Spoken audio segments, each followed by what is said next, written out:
खत्म हो गया और उसके बाद नहीं आ रहा है। इन लोगों को बोल के बता के आ जाएंगे। To scan and to sweep above and below the elbow. So the palm is facing up. It's in a neutral anatomical position. And I'm doing this on the cement Microsoft model. दिख नहीं रहा अच्छे से। And this is a unique probe, the way you hold it. With amphitheater getting used to how to hold the probe there.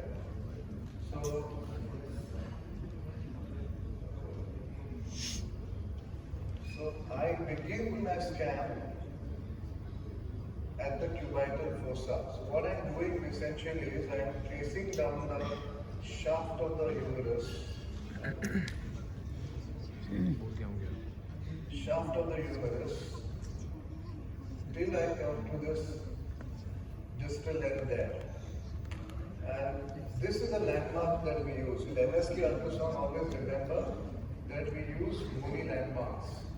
So whenever you get lost, this has to be a starting point.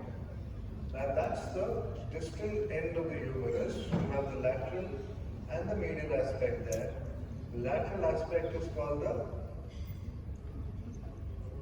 students capitellum, which will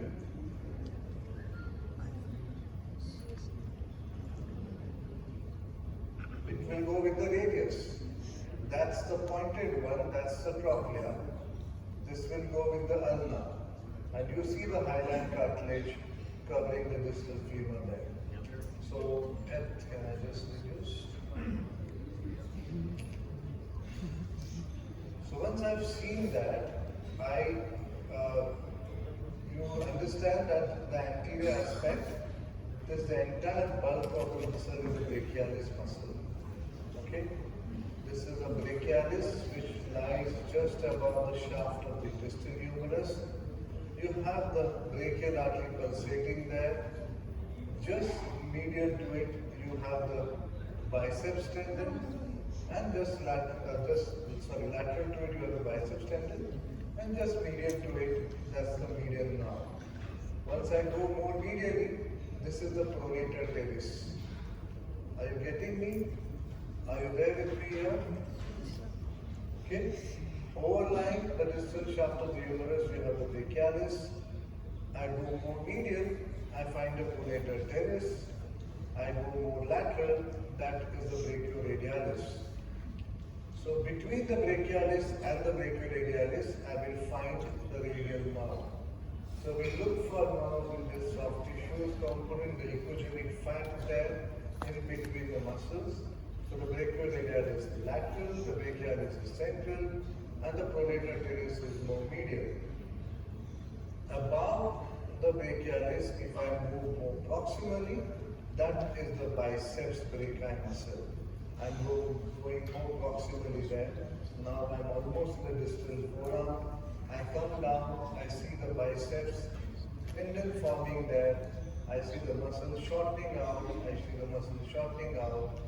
and I see the biceps tendon there. You see the biceps tendon there as a fibrillar structure overlying the brachialis. Can I just increase the posterior gaze? So I see the brachialis as well. Yeah. So I see the brachialis, I see the brachial artery, and that's the biceps tendon there. It is formed as you go up, you see the biceps brachial muscle, and you see all the adventitia and forming the biceps muscle, biceps tendon there. So that's the biceps tendon. As you come down into the elbow, you will find that the biceps tendon becomes hypoechoic. That is because it sort of goes obliquely and inserts onto the radial tuberosity, which is seen underneath the radial neck, and it inserts posterior-medially. So it follows an oblique course through the elbow joint. So if you see this, that is the distal right biceps tendon, and it will insert onto the radial tuberosity. But if you understand that it is a posterior-medial insertion, I cannot visualize the entire tendon there because of anisotropy. So what I do in these cases is try to rotate the forearm so as the posterior medial aspect now comes more anterior. For that, what I need to do is I need to hypersupinate. So I would turn my wrist this way to get a better visualization of the distal biceps.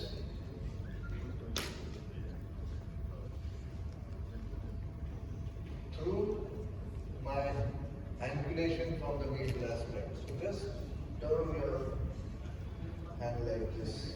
No, just there. So I'm trying to get the biceps there. And you see the biceps insertion now onto the radial tuberosity. And when the biceps inserts, it has got a large footprint. It is almost 3 centimeters square footprint there. I'm seeing it through the brachial artery. And there are two aspects to this. There are two components. The anterior component is the short head of biceps, and the posterior component is the long head of biceps. Together, they insert onto this radial tuberosity, which is seen below the radial neck. So, because it is a posterior medial insertion, you need to get it more anterior by hypersupination. So, this area is known for the bicipitoradial bursa. So, if you have pain, if you have tenderness here, and if you have fluid surrounding this lesion, this is the region where you can have bicipitoradial bursitis. You can also have a biceps tendon tendinosis at this insertion, or at the, in the worst case scenario, you can have a distal biceps tendon tear. But this is a technique that we use to look at the biceps tendon by hypersupinating and angling it more laterally through the brachial artery. So I use the brachial artery as a window to look at the distal biceps insertion, and that's a large footprint that you find it on the radial tuberosity, right? The other thing that I would want to look for is the median nerve. The median nerve is seen immediately medial to the brachial artery there, and as I come down through the elbow joint, you will find that the medial nerve goes under the two heads of the pronator teres there. That's the superficial, that's the deep, and this is the pronator tunnel. This is another site for the median nerve entrapment, and you have to see the thickness proximal and distal to the tunnel. You have to look for architectural changes as you would see in any entrapment. But this is a site for entrapment of the median nerve at the elbow. You see, yesterday when we demonstrated this, we saw the carpal tunnel. That was another side. This is the more proximal entrapment that we expect in the median nerve between the two heads of the pronator teres. The next I would want to look for is the radial nerve. For the radial nerve, I come back to my anatomical landmark, and that's the distal shaft of the humerus. That's the brachialis, that's the brachioradialis. So in this fact, I will find the radial nerve. So I am at the level of the elbow, so I am already seeing two components of the radial nerve there, the cutaneous branch, and the more deeper will be the posterior cruciate nerve. But if you trace it forward, can I just have some closeness there?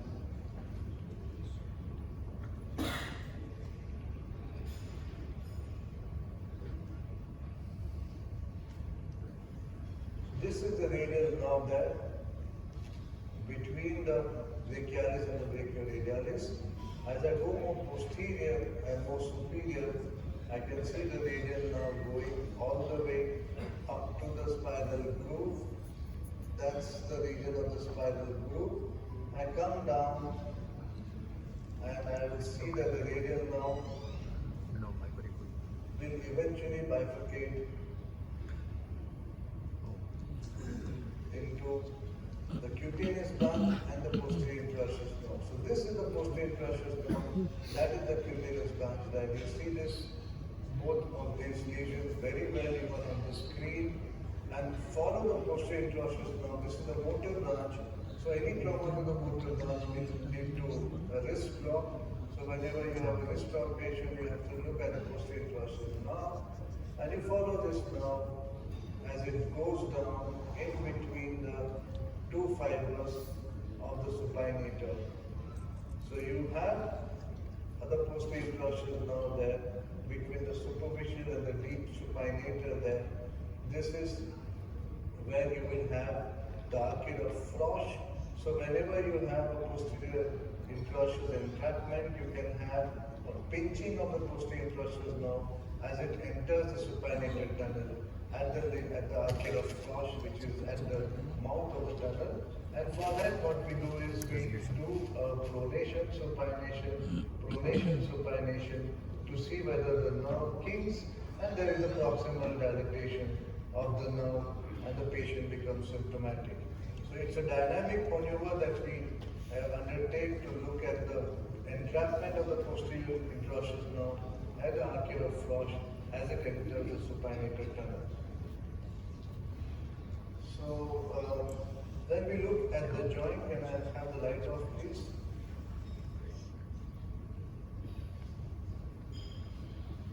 This is when I come to the joint space, I look at the joint, I identify the distal end of the femur, and I identify the capitulum. I get the capitulum in the midline, and then I rotate my probe longitudinally, and I get the radiocapitular joint. Can I have more penetration? I need to see the joint.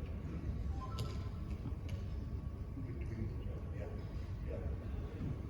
So I see the box-shaped radial head. You see the hyaline cartilage there, and you see the capitulum with this hyaline cartilage there.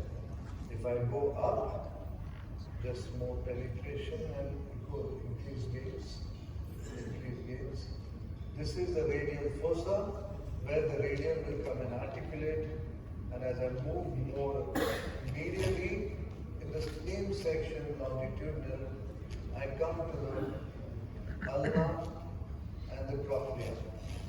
The ulna and the trochlea, as I move up, that will be the ulnar fossa, and that's the ulnar and the trochlea joint. So having completed the anterior aspect, I am now moving to the medial aspect. In the medial aspect, I palpate the medial epicondyle there, and I come on lateral to the medial epicondyle, keeping one end of my probe onto the medial epicondyle. And what I'm going to do is I'm going to show you a technique where you move your lower end of the probe towards the thumb and towards the little finger. So you have to keep the probe there. Can I just show you the probe? Yeah, zoom that. I identify the medial epicondyle there, feel it. I keep my probe laterally onto it. So one end of my probe is onto the medial epicondyle, that's it. That's the medial epicondyle.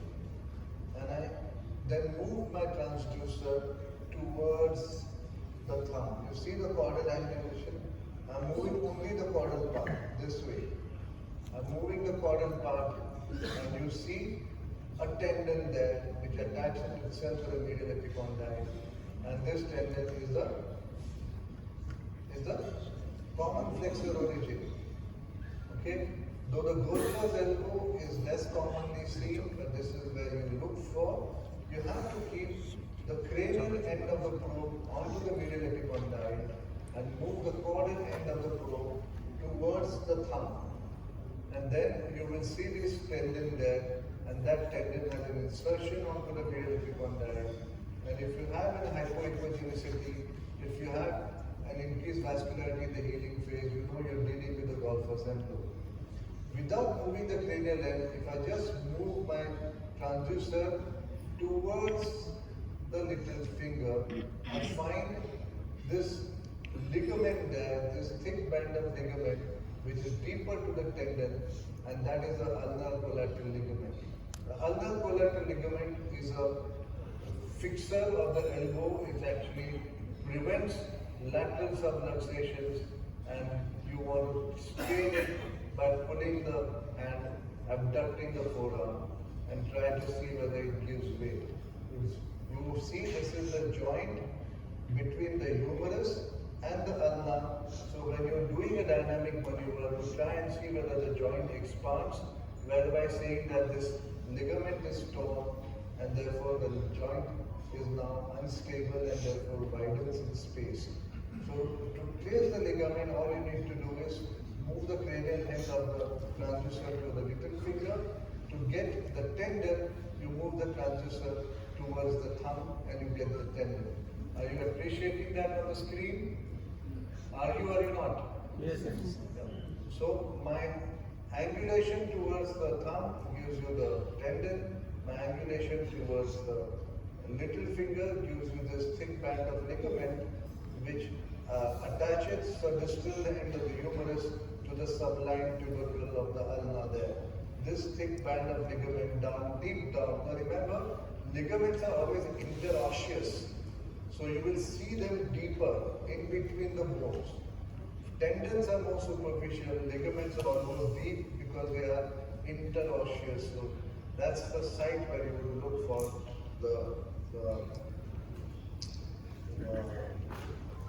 ulnar collateral ligament. So if I just move posteriorly, I will find there are two bony landmarks here. The first one is the medial epicondyle. The other one there is the, you see the,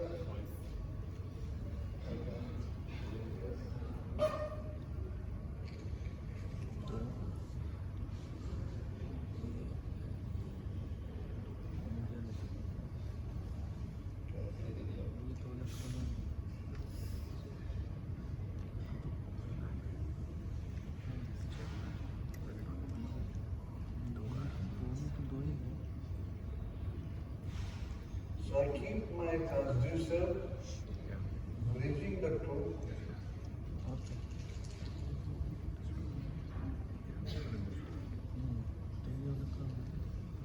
What I'm seeing here, the first bony landmark is the medial epicondyle.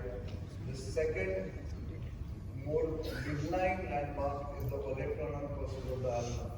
These are the two bony landmarks that I'm going to follow.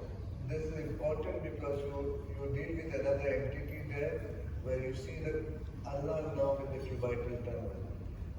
I've zoomed this a bit. Zoom it. So, if you look at this hypoepic structure, which is abutting the medial epicondyle, that is the ulna there. If you see, there's a thin strap of ligament which covers the ulnar nerve, and that's the os mons retinaculum which joins the two bony landmarks. And you find that this muscle belly there is the medial head of the triceps which inserts onto the olecranon. You can see the muscle belly there. You can see the tendon there. This tendon is inserting onto the olecranon process. The ulnar nerve you can trace down as it goes through the cubital tunnel to lie between the two heads, the humeral and the ulnar heads of the flexor carpi ulnaris. This is the flexor carpi ulnaris, the humeral and the ulnar head, and you have a triangular ligament there.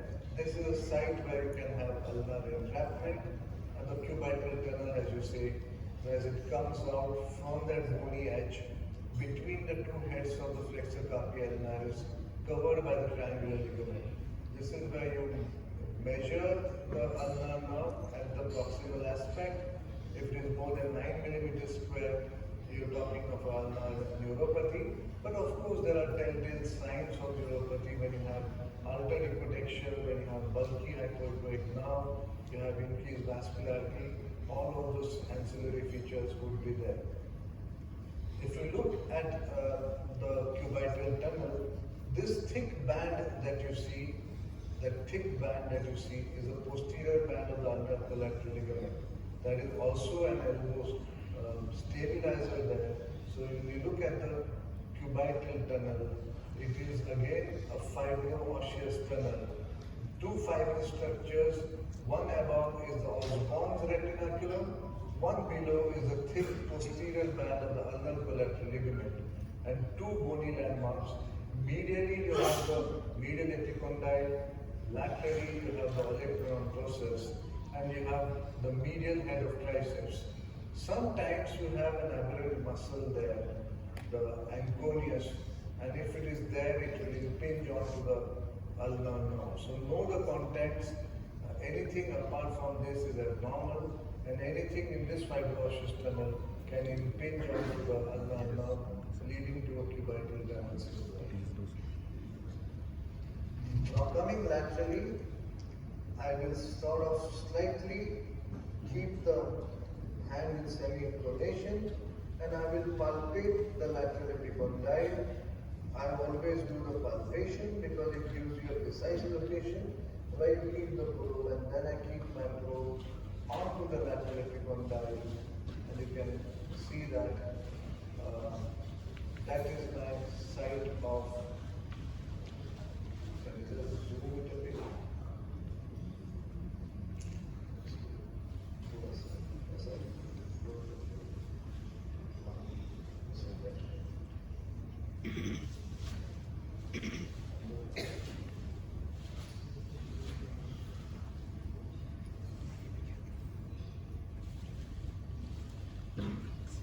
So that's my lateral epicondyle, and this bulky that you find here, this bulky tissue, represents my common extensor origin. But if you look carefully, there are two groups to it. One that goes very thin and one that is bulky down there. Can you appreciate this? Can you come to this a little more? Okay. Are you able to appreciate this?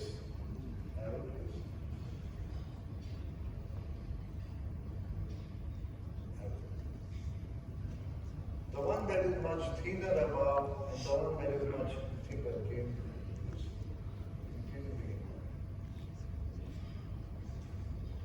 The one that is thin above and the one that is thicker below.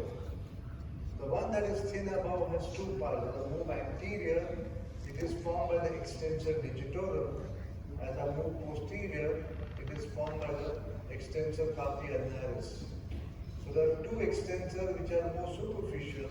The extensor carpi, the extensor digitorum anteriorly, extensor carpi ulnaris posteriorly as I move posterior, and this entire bulk is formed by the extensor carpi radialis brevis.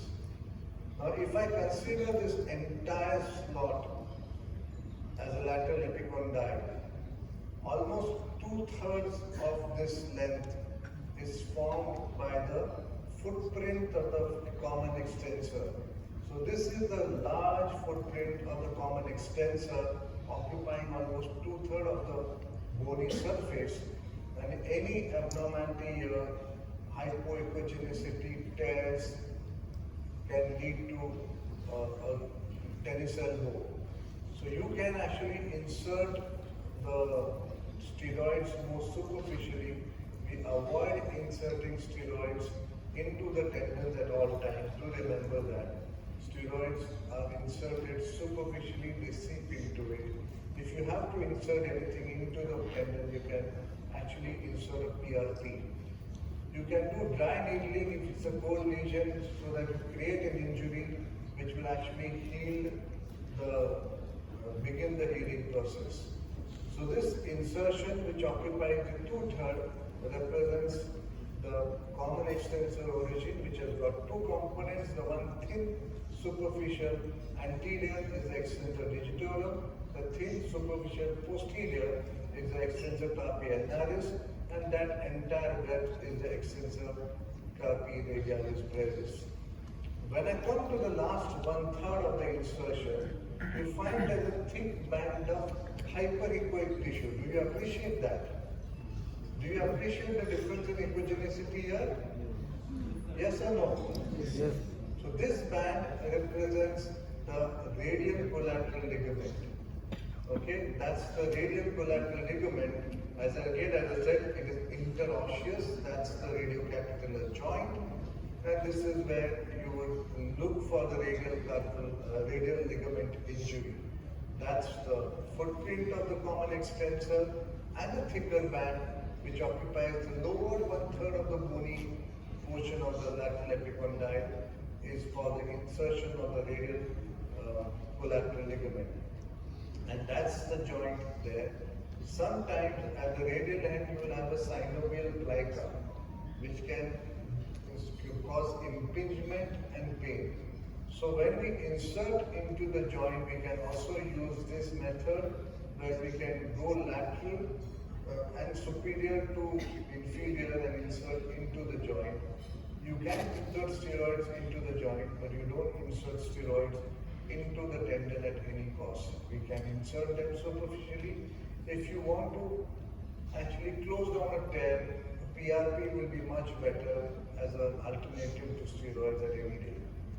Okay, so that completes my lateral extension. Now I go to the posterior approach. So the posteriorly, I have the olecranon process. I get the olecranon process there in the midline.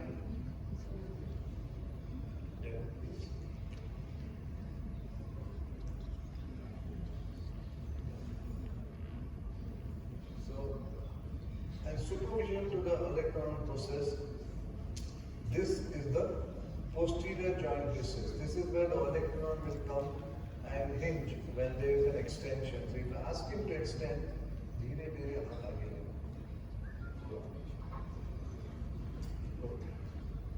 ऐसा सीधा बोलूंगा तभी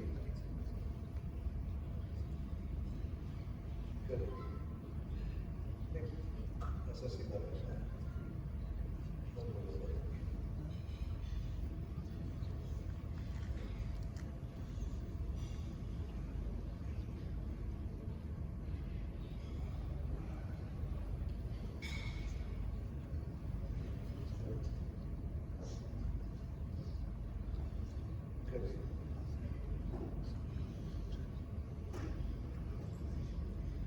The olecranon occupies the entire fossa as it extends.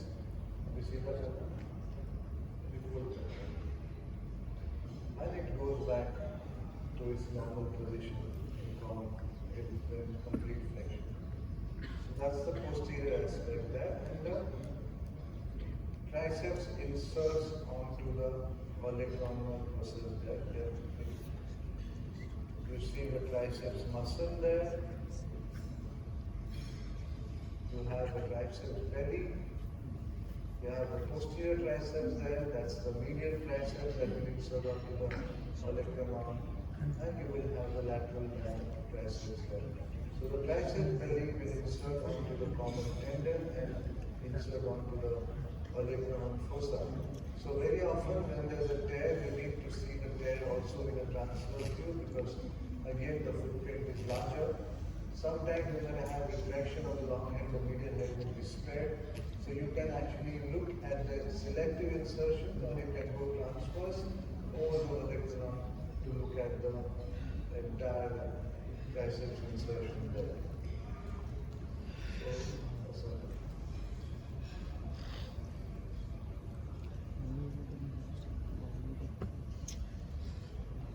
I am trying to look for the distal biceps in another view called the cobra head view. Look at the way we ask the patient to have a flexion at the elbow and a flexion at the wrist to create the hood of the cobra. And then we identify the radial tuberosity and then ask the patient to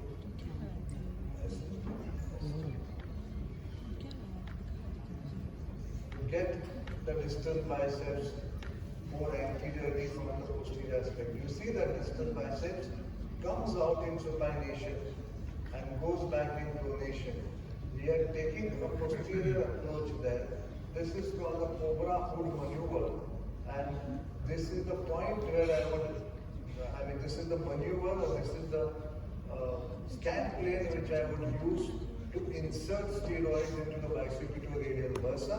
Again, we do not insert steroids into the tendon, we insert steroid into the space there, or if you find a bursa, into the bursa, never in the tendon. But that's the perfect location where we identify the biceps tendon as it inserts onto the posterior medial aspect of the radial tuberosity. So I'm going basically from the posterior approach. In the cobra hold maneuver, I ask the patient to pronate and supinate as if the cobra is looking to the right and the left. And doing that, in pronation the bicep goes in, and in supination comes out. See that again. In supination it comes out, in pronation it goes in. Comes out, in pronation it goes in. Okay? So this is the site which we use for injecting into the bicipitoradial bursa. Reiterating the fact that PRP is a much better alternative when you have tendon tears and you have to inject into the tendon. We never inject steroids into the tendon sheath. We inject it superficially to the tendon and allow it to seep into it, allow the tendon to bask in that fluid. You can inject it into the bursa, but never into the tendon. That completes my examination. I'm open for questions again. Thank you so very much. Which is this Accusone, what model is it? Okay, Accusone.